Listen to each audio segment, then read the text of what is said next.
consideration of House Bill number 4058 under Committee Report number 18.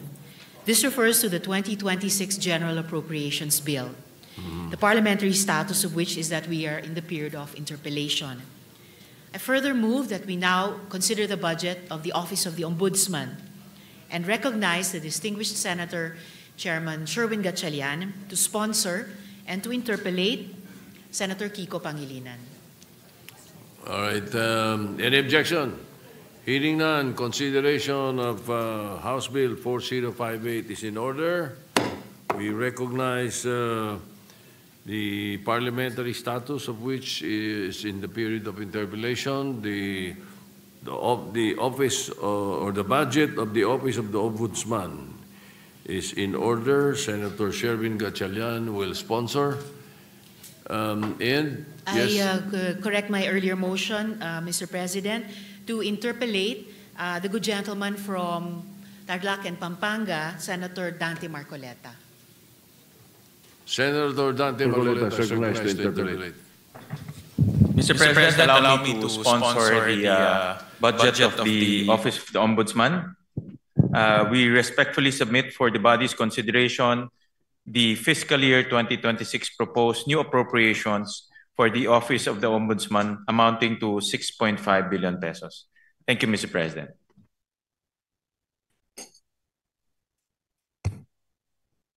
Thank you, Mr. President. You go ahead, Senator Marcoleta, you're recognized.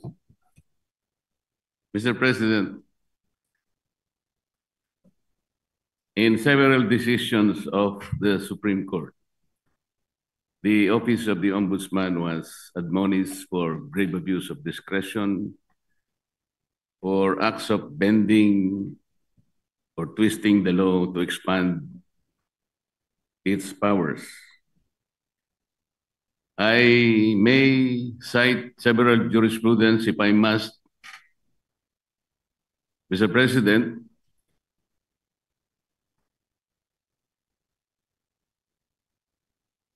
if I will be required.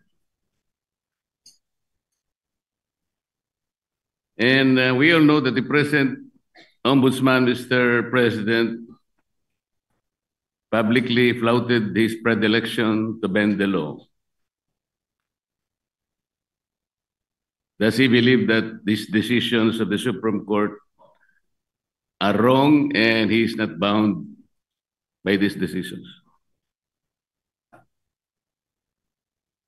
Mr. President, the new Ombudsman intimated to me that his direction is to abide by the Supreme Court decision, and the rule of law is supreme. And therefore is not correct, and there is no basis for flouting those statements publicly declared that bending the law is all right, provided that he is not breaking the law. Mr. President, it's a figure of speech, Mr. President. Mr. President, why figure of speech? The Office of the Ombudsman is a high office. We are not supposed to be guided by figures of speech. Our people might be misled into believing that it's all right to bend the law, provided we do not eventually break it. It should be explained succinctly, Mr. Speaker. It should be explained very well that that is not correct. That he was wrong in saying that. He was very wrong in confirming and even affirming that publicly in one of our hearings in the Blue Ribbon Committee. Can we expect that, Mr. President, for the Ombudsman to do?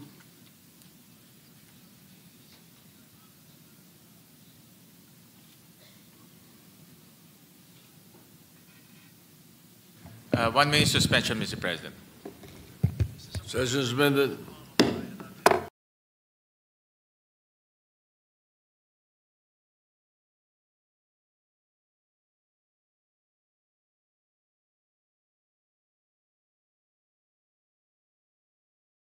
bending the law. In fact, he also intimated that he will abide by the Supreme Court ruling, as he believes that the rulings are forms part of the law, and the rule of law is supreme, Mr. President. So he abides by those principles, Mr. President, and he will carry that in his tenure as the country's ombudsman, and especially in his quest to hold people to account and to put people in jail, especially those who transgressed our laws, Mr. President. So those are the principles that he abides by, and those are the principles he will carry in his duty as our ombudsman, Mr. President. Mr. President, abiding by that principle and acting otherwise is different. You say that you abide by the laws strictly,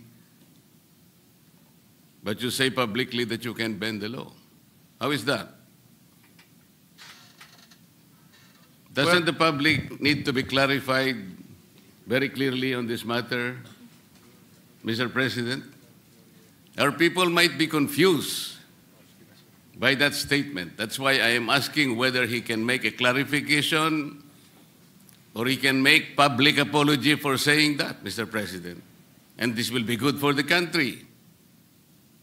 Well, Mr. President, we thank the good gentleman from Tarlac and Pampanga, Senator Marcoleta, for bringing this up. And this is an opportunity for the current ombudsman to clarify his statements. And this is actually the clarification that he is expressing to this august body, that he will abide by the rule of law and he will not bend the law to serve any other purpose, Mr. President, or to serve any other being, Mr. President. So can we? So, Mr. President, that's why this is an opportunity, and as he intimated to me, that he will always put the rule of law as supreme, Mr. President.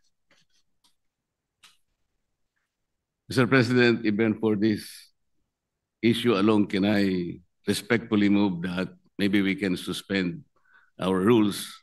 I want to hear personally the ombudsman to say it for himself.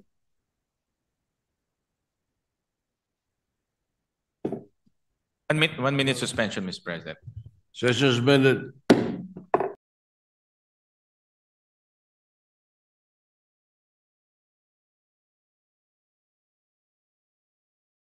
What is your pleasure after that motion?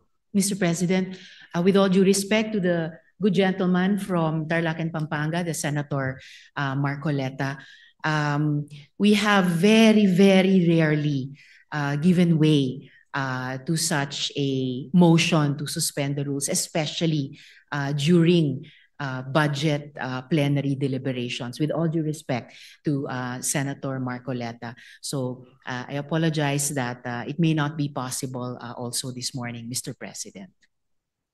So therefore, we are not entertaining the motion. We are not entertaining the motion, Mr. President, but the chairman remains fully capable of addressing the important issue raised by the good gentleman. All right, thank you. Thank you, Mr. President. Thank you, Majority Leader. Muli nagpapasalamat po kami kay Senator Marcoleta at tinanong niya po yung itong issue. Nagbibigay po to ng oportunidad para sa ating bagong ombudsman klaruhin yung kanyang mga nasabi. At wala hong intention to bend the law. No? That's very clear. In fact, ang prinsipyo po ng ating bagong ombudsman is to follow the law and uphold the law. Dahil naniniwala siya na ang rule of law is supreme, Mr. President. So, para lang klaro, no, na itong nasabi niya ay isang figure of speech, pero wala hong intensyon na baliin po ang batas. Dahil ang kanyang intensyon ay ipatupad ng batas ng may integridad at may katarungan, Mr. President. Mr. President, kaya ko lang naman po ipinipilit ang bagay na ito sapagkat I think even the Ombudsman as a lawyer himself believes in the court doctrine of our legal system, dura lex sed lex. Yung sinasabi nating bending the law will be inconsistent totally with this core legal system. Hindi mo po pwedeng kahit na konti. Tatanong ko nga sana to what extent can you bend the law that can still be acceptable? Hindi po pwede yun. Dura lex sed lex. At ako rin po, sumasang-ayon po sa kay Senator Marcoleta, the good gentleman from Tarlac, Pampanga, na ang batas po ay dapat ho natin ipatupad. At wala ho yan tinitignan. Kaya ho naka-blindfold po si Lady Justice dahil wala ho tinitignan. At yan rin po ang assurance ho ng ating bagong ombudsman.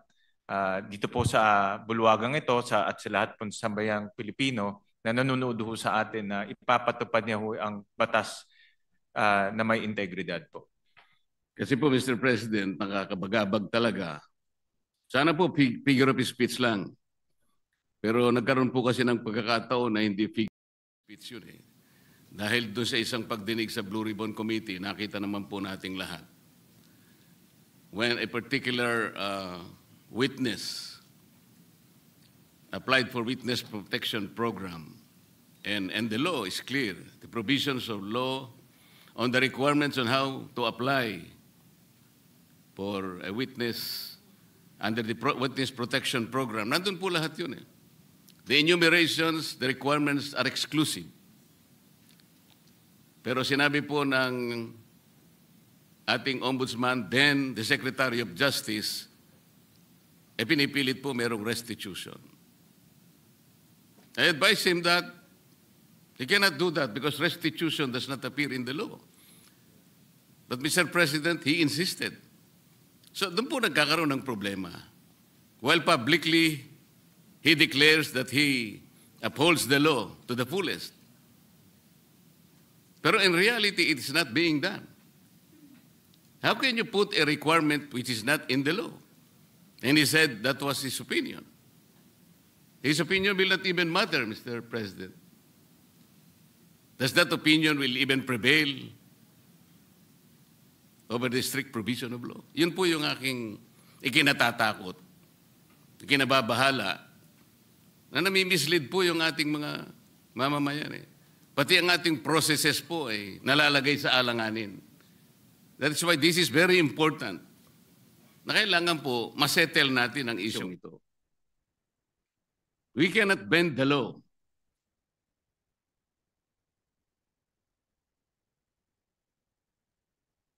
Kasi po, kapag pinanatili natin yun, it is as if the ombudsman has the power to refine the law or even revolutionize the law. No one can do that, Mr. President.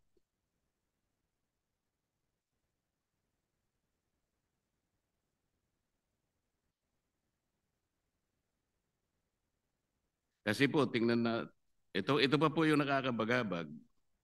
Still falls on this very subject, Mr. President. Kamakailan lamang po ang ating current ombudsman ay nag-announce na sa mga darating na araw, meron pong may issuean na warrants of arrest. Na mga iba po ay kasama pa natin sa kapulungan ito, Mr. President.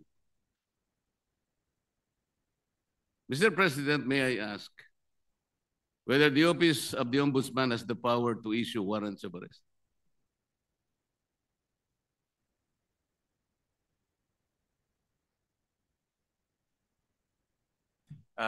No, Mr. President. Ang trabaho na ho nila, ang pinaka-responsibility ho nila is to ensure accountability, Mr. President. Tama naman po yun at ako'y naniniwala. Pero bakit niya po kaya nasabi yun that on such a particular date, warrants of arrest will be issued? Does he think that he can preempt the Sandigan Bayan or even the RTCs, Mr. President, to issue the warrants?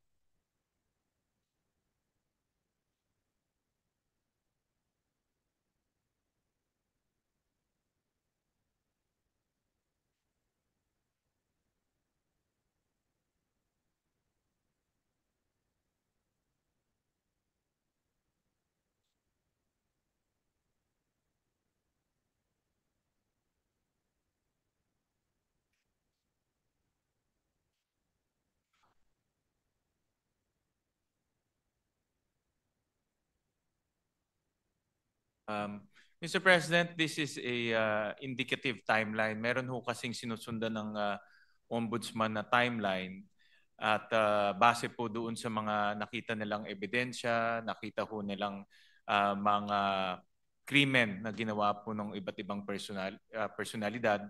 Kaya po ito ay parte lang po ng kanilang timeline. At yun lang naman po yung inexplain ng kasalukuyang Ombudsman, Mr. President.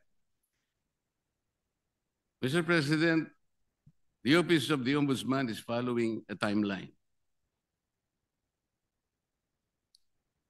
So paano po niya nasabi na on December 5th? Ano na yun? Anong date po ba yun? Ito po yung nakakatakot, Mr. President. Paano po natin mapapaniwalaan na sa timeline na sinet ng Ombudsman, may palalabas niya yung warrants of arrest? Hindi ba ang ibig sabihin nito, pwede niyang i-preempt ang decision ng Sandigan Bayan or the RTCs because he's following a timeline. And the most intriguing issue here, Mr. President, is that he might be able to influence and preempt the decision of the RTCs and the Sandigan Bayan just to make that timeline a reality. This is a very dangerous proposition, Mr. President. But Mr. President, hindi naman po, no, dahil alam naman ho natin ang Sandigan ay under the ambit of the judiciary. Iba naman po ito sa trabaho po ng Ombudsman. Pero bilang Ombudsman, nakikita ko ho na dahil sila po ang magfa-file ng kaso, very optimistic ho sila na yung kanilang ifa-file na kaso meron pong kinahitnatnan at meron pong resulta. So yung resulta na gusto ho nilang mangyari ay mag-issue ho ng warrant of arrest. So, kasi very confident sila na yung kaso ay matibay. At very confident ho sila na yung ebidensya ay matibay. At yun din po ang gusto natin lahat. Ako po, very hopeful rin po ako na yung kanilang kaso at kanilang ebidensya ay matibay dahil ako rin po bilang isang Pilipino, gusto ko rin pong managot yung mga taong dapat managot. Pare-pare po natin gusto mapanagot natin ang may kasalanan, Mr. President. Wala pong debate doon. Hindi po yun ang punto ng pagtatanong na ito, Mr. President. But the ability of the Office of the Ombudsman to predict even the timeline when the warrants of arrest can be issued is something that is troubling, Mr. President. Parang ang mangyayari, ayaw ko mang isipin yun. Ayaw ko rin naman talagang mangyari yun. Somebody can even preempt or influence the time when the RTC or the Sandigan Bayan may eventually issue the warrants of arrest. Sana wala nang ganung klaseng announcement Kasi nakakapagduda kasi, Mr. President. Tingnan po ninyo, when the Sandigan Bayan or the RTCs eventually issues the warrants of arrest, do you think the persons or kung sino man yung involved na yun, that the Office of the Ombudsman wants to be arrested, pwede nilang questionin yung impartiality ng Sandigan Bayan or even the RTCs? Because there was already a timeline announced by the office. This is the thing that is very intriguing, Mr. President. But Mr. President, with all due respect to the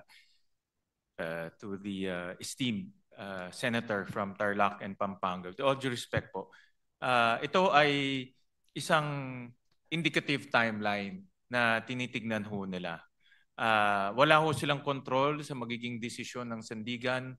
Wala ho silang control kung ano po magiging takbo sa Sandigan. Pero base po sa kanilang experience at base po sa kanilang pag-ayos ng kaso, lalo na po sa pagtingin po sa ebidensya, ito po yung tinitignan nilang timeline na pwedeng mangyari. Pwede rin ho yan hindi mangyari.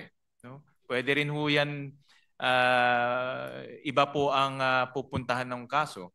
Pero naglalagay lang ho sila ng timeline para po makita naman ho nila kung ano po ang magiging takbo po ng kaso. At marami hong ganun. Actually, marami, pag nanonood po ako ng mga political shows sa YouTube, marami pong mga political analyst, mga legal analyst, sinasabi ho nila, ano po ang magiging takbo ng kaso, kailan po may makukulong, kailan po may i-issue ng mga warrant of arrest. Yan po ay based on their analysis and experience. Pero wala hong assurance, hindi ho yung magiging 100% na ganun po ang kinahinatnan po niyan o ganun po ang kalalabasan. Ganun din po sa ombudsman. Ito po ay sa kanilang tingin ay posibleng mangyari. So do you think announcing a particular timeline, Mr. President, is even necessary? Ito po ay for purpose of information, Mr. President, and para po mabigyan din po ang publiko ng kanilang opinion pagdating po sa magiging takbo po ng kaso. Mr. President, ang sinasabi po ng representasyon na ito, hindi naman kailangan pang i-announce yun eh. Dahil magkakaroon lang po ng pagdududa ang ating mga mamamayan, lalong-lalo na po yung mga taong gusto nating ipa-aresto, sapagkat hindi naman kailangan na mag-announce pa.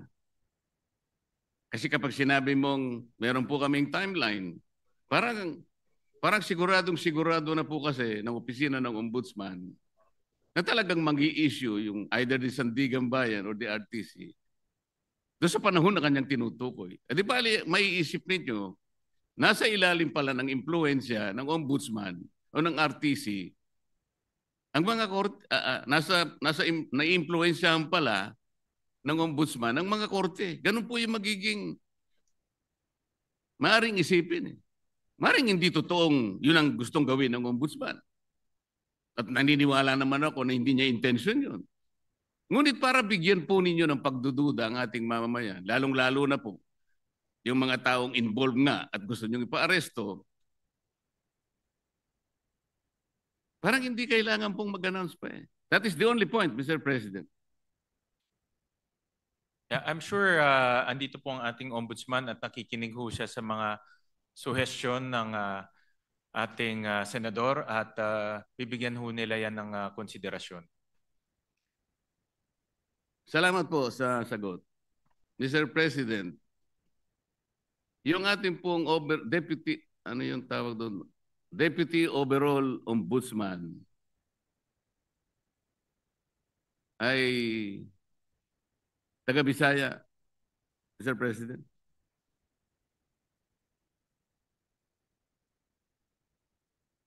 Yung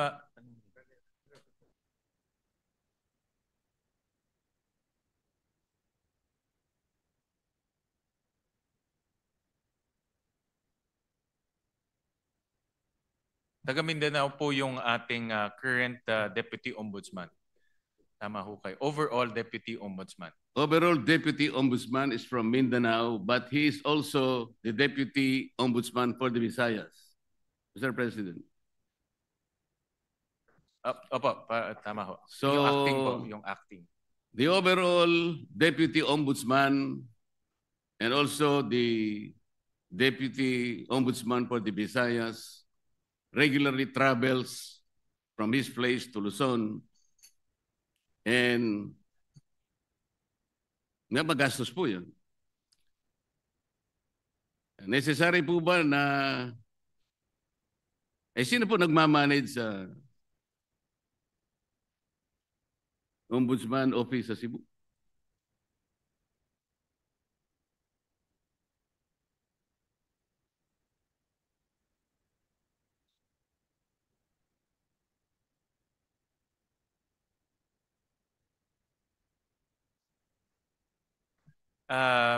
Mr. President, Senator Marcoleta, temporary po na bakante ho yung position na yon. Pero later on ho, ma-field up rin ho yung position. Pero sa ngayon po, dahil bakante ho yun, minomonitor po ng ating ombudsman itong mga opisina ito gamit po ang modernong teknolohiya tulad po ng Zoom, tulad po ng conference calling. So in other words, hands-on po ang ating ombudsman na sinisigurado niya itong mga opisina na ito ay tumatakbo ng maayos. Alin po yung bakante, Mr. President, yung overall Deputy Ombudsman o yung Deputy Ombudsman for Visayas?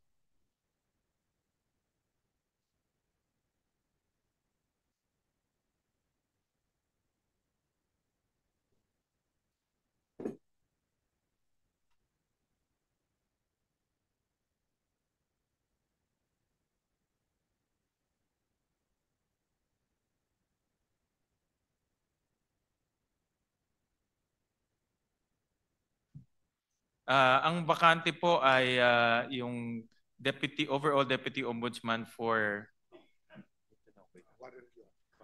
ito po ang bakante po.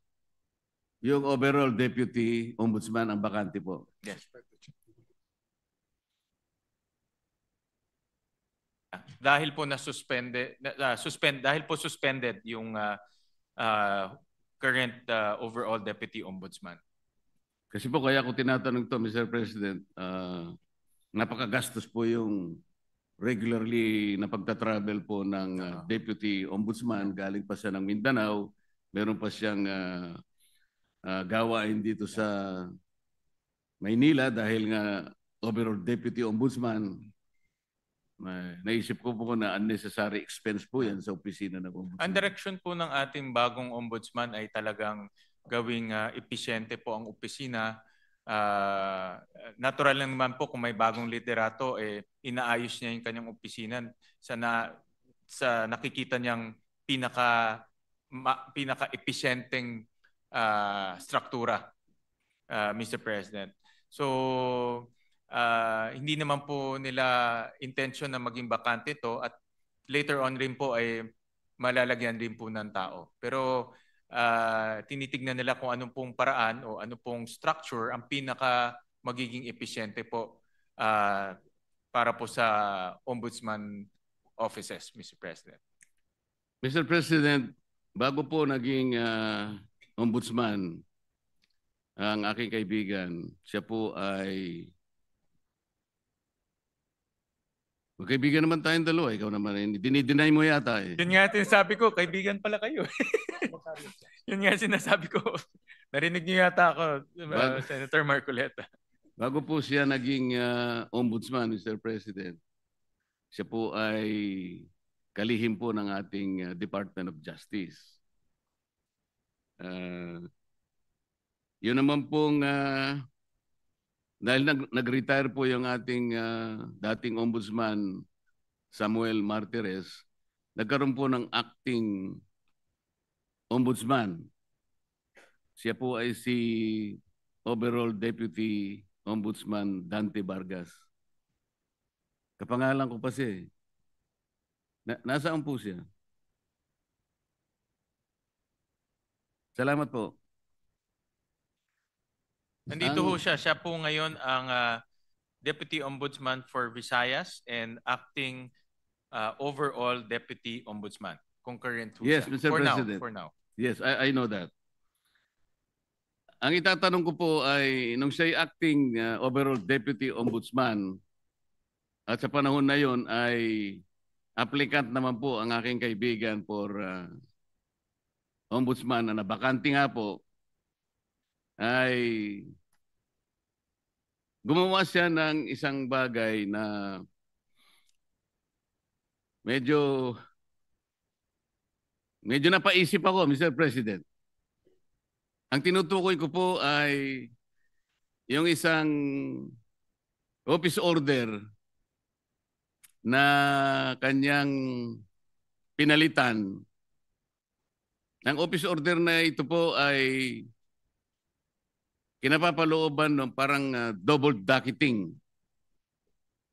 Ngayon, nung siya po ay acting na ombudsman, inalis niya po yung dating memorandum order requiring double docketing.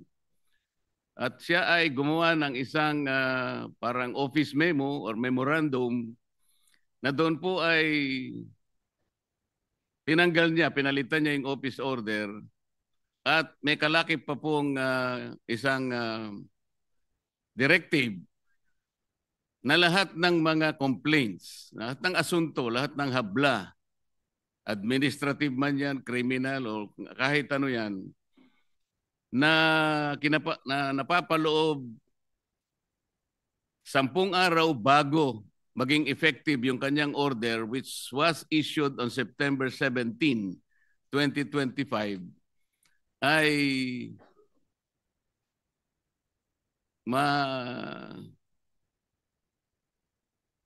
mawawala po yung sa docket. Ibig sabihin, ma-undocket yung mga complaints. 10 araw bago ma-issue yung kanyang memorandum circular or memorandum order. Mr. President, nagkataon po, kung di ako nagkakamali, September 15 yata, ay nag-file ng complaint sa maraming opisyales ng ating pamahalaan. Kasama po yata si noon ay dating Secretary of Justice, ang aking kaibigan. Sa makatid, napaloob po siya doon sa 10 araw na siya sinasabi doon sa kanyang directive na mawawala po yung docket. Ang ibig sabihin po noon, Mr. President, pag nawala yung docket number, hindi na siya magiging active case kung hindi siya ay malalagay sa kategoriyaan na mga cases under evaluation. Ibig sabihin, Mr. President, wala pang active case, wala pang kaso. Sapagkat nawala ngang visa yung naunang office order ng dating Ombudsman Samuel Martires. Yun po ang naging daan, Mr. President, kung kaya nakapag-issue ng clearance ang opisina ng Ombudsman. At dahil nga po, mistulang walang kaso laban sa aking kaibigan, nasama siya doon sa shortlist na pagpipilian ng ating Pangulo na susunod na Ombudsman ng ating bansa. Mr. President, wala bang, yung ba pangyayaring yun ay, is there something much to be desired in the entire process, Mr. President? Parang ang nangyari, nakagawa ng gano'n yung overall ombudsman nang hindi naman maliwanag what is the visible public service na pwedeng nakamit ng ating mamamayan doon sa ginawa niyang pagpapalit ng office order. Hindi kaya lang ginawa yon para mapagbigyan ang aplikasyon ng aking kaibigan at makakuha siya ng clearance upang sa ganon eventually he will be included in the shortlist to be submitted to the Office of the President, makasama sa pagpipilian bilang Ombudsman. Yun po yung aking gustong malaman, Mr. President.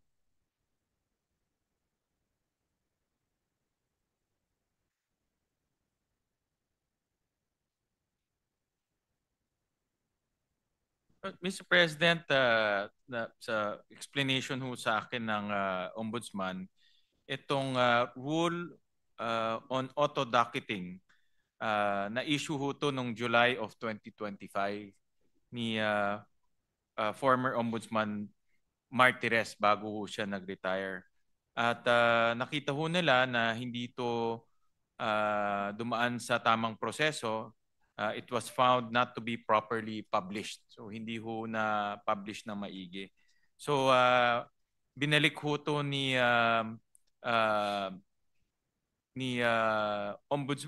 overall Deputy Ombudsman Vargas at binalik ho doon sa original na proseso ho nila dahil itong auto-docketing sa tingin ho nila ay prone to abuse at pwede pong magkaroon ng mga problema sa mga darating. So binalik ho nila sa dati pong proseso. Hindi po ba ang dapat na ginawa, Mr. President, pinablish na lang? Kung yun po ang pinakamagandang remedyo, publication lang naman pala ang kailangan. Eh di sana nung makita po na unpublished, kung totoo man na hindi na-publish, ipapublish lang, hindi po ba? Hindi yung totally gagawa ng isa pang panibagong memorandum na kung saan ay yung timeline na naman po ang pinag-uusapan dito eh. Bakit naman 10 araw bago lahat ng complaints na ipinail sa opisina ng Ombudsman within 10 days prior to the issuance of that memorandum ay maandakit?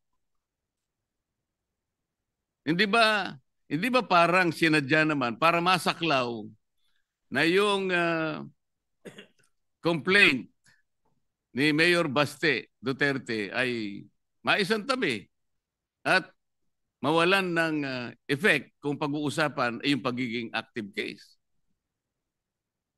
Hindi ba parang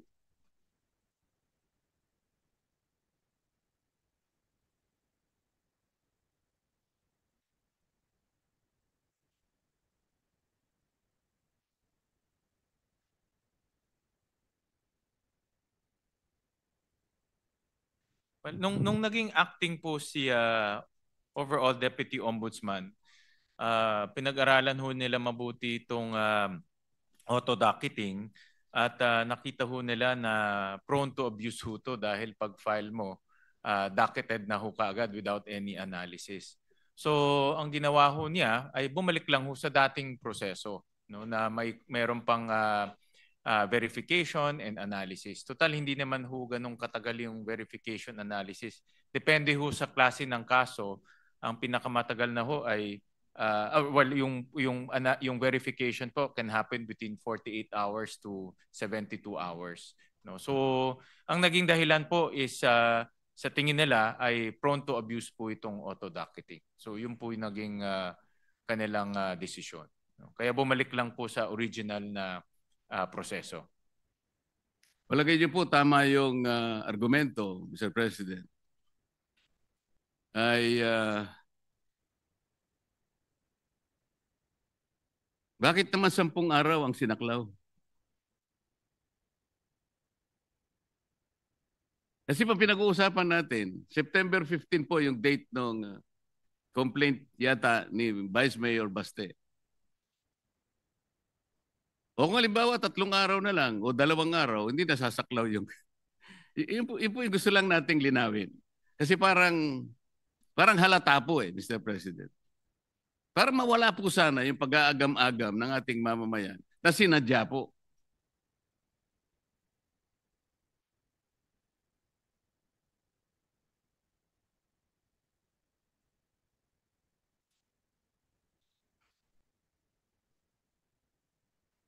But yun po yung naging decision ng acting ombudsman at that time dahil yun na nga, sa kanyang pagtingin ay ito po ay baka maabuso dahil nga pag-file niyo ho, diretso, docket na ho kaagad at hindi bine-verify kung yung fina-file po tama o hindi. Prone to harassment rin ho dahil nga alam naman ho natin sa politika kung mayroon kang kagalit, pa-file ka lang tapos ibubulgar ho, mayroon ng ombudsman case. No? So, binalik lang po sa dating proseso. Hindi na ho, dahil sa kanilang pag-aanalisa, ito po yung pinaka maayos at hindi po maaabuso na proseso. So, yun lang po ang ginawa ho nung dating ombudsman.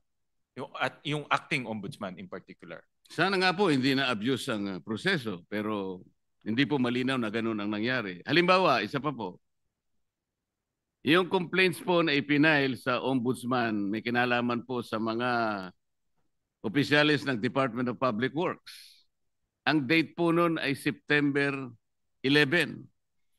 Nasama po sa 10 araw prior to the effectivity of that memorandum circular issued by the overall Deputy Ombudsman. Ngayon, kung di po ako nagkakamali, 15 sa 18 pinaghabla na opisyal ng DPWH na preventive suspension, na suspindi po base po sa complaint na ipinail. Ngayon, kung susundan po natin ang argumento ninyo, ano po ngayon na magiging basihan ng pagkaka-preventive suspension ng mga yun? Sapagkat wala ng kaso po dahil na-undakit na po eh. So, sa makatwid, meron po kayong sinasabi na maraming isang bagay na makakabuti, pero meron ding nakasama po eh. Hindi po naging consistent dahil nga po sa madalian, hindi ko po malaman kung talagang yun ang pakay talaga ng pagkakapalit ng docketing na ginawa ng dating ombudsman. Maliban pa po rito, nung ma-undocket po ba yung complaint ni Mayor Baste? Kasi na-undocket nga po base sa circular na yun. Na-notify po ba si Mayor Baste doon sa pangyayari? Was he notified?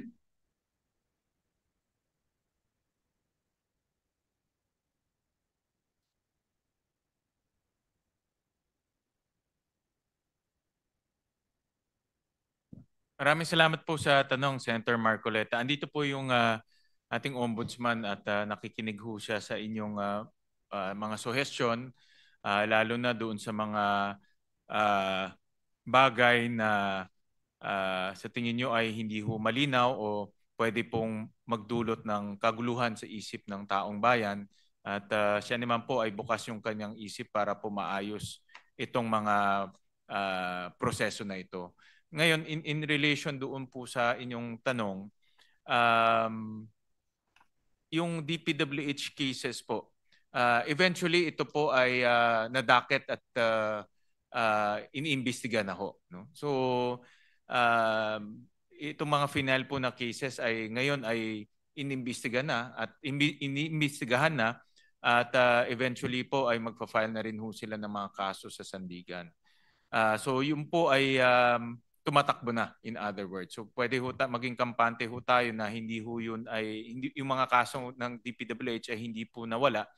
Bagkus yun po ay tuloy-tuloy na inimbestigahan at magfa-file na rin po ng kaso. Hindi po, tinatanong ko lang doon, Mr. President, dahil nga po sa pangyayari na yun, hindi po naging consistent ang aplikasyon. Dahil nga na preventive suspension yung mga opisyalis, tinatanong ko lang po, parang wala nang base sapagkat nawala po yung docket eh. Yun lang naman po yung tinatanong ko. Ibig sabihin, kung may ginawa kang isang bagay na nakabuti, meron din nakasama. Nawala ng basis din po yung kabila. Tama po. Doon po sa katanungan nyo kung na-notify si Mayor Baste, ito po ay internal process ng ombudsman. So, sa tingin ho nila ay hindi na ho kailangan i-notify. No? So, ito po itong proseso na ito, yung pagdadakit o pag-verify, ito pa internal process ho nila. Ganun na lang po ang kanilang pangangatwiran, Mr. President. Paano naman mangingigibabaw ang isang internal process ng ombudsman? Doon po sa malakihan at napaka-importanting provision ng ating saligang batas na due process. The first requirement of due process is notice. Ibig ba sabihin po, wala man lang karapatan ng isang tao na naghabla para malaman niya kung anong kinahinatnan ng kanyang asunto? Na hindi man lang sinabi sa kanya na, yung asuntong pinail mo, inalisan na namin ang docket dahil sa mga ganitong mga alalahanin na aming nakita. Doesn't he deserve to be notified, Mr. President? Because if he was notified, he could have been given the chance to file a motion for reconsideration, which is again a part of due process. Ang na-advise po ko ng ombudsman na itong particular na circumstance po ay nasa Supreme Court na ngayon. Subject po ito ng judicial review na finale rin po ni Mayor Baste. So ano po ang ibig sabihin? Finale po ni Attorney Torion, Mr. President. Ano ngayon, Mr. President?